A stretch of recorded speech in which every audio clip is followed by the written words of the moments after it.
So this Craftsman shop vac was a recent curb find. This is how I got it. The only thing different when I found it, the top was off sitting next to it, but I noticed that it still had the cord on, and I noticed that this is the updated logo where Craftsman was bought out by Stanley Black & Decker, I don't know, 4 or 5 years ago. I don't know how old this unit is. Maybe it's a 2023 or a 2021. I couldn't tell you, but it's not that old. Now, these aren't expensive shop vacs by any stretch. They're really not.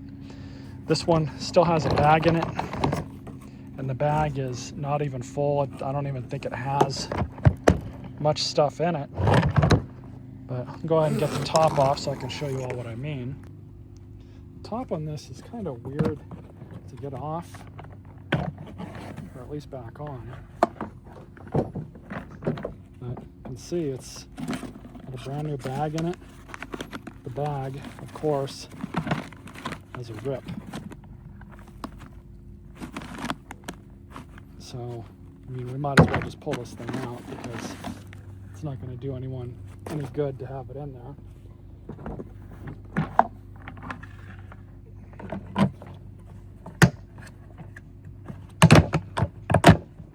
But this thing has a pretty obvious issue. You can hear it now. It's going to be fine, most likely.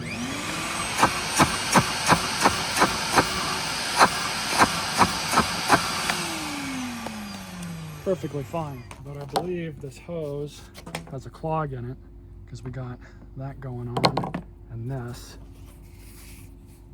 I think this is where the clog was because that's all that just came out. I sucked up some of the other stuff, but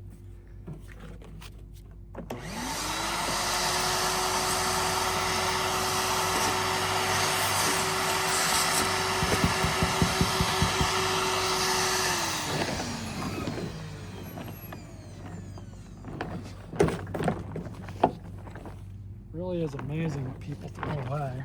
But I think this filter is actually restricted. Maybe it's not. Not really much of a filter, just a piece of foam going around it. This thing just doesn't have that much suction to begin with, I don't think.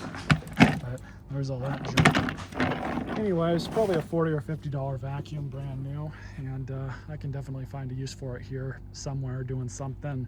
So stay tuned for more videos.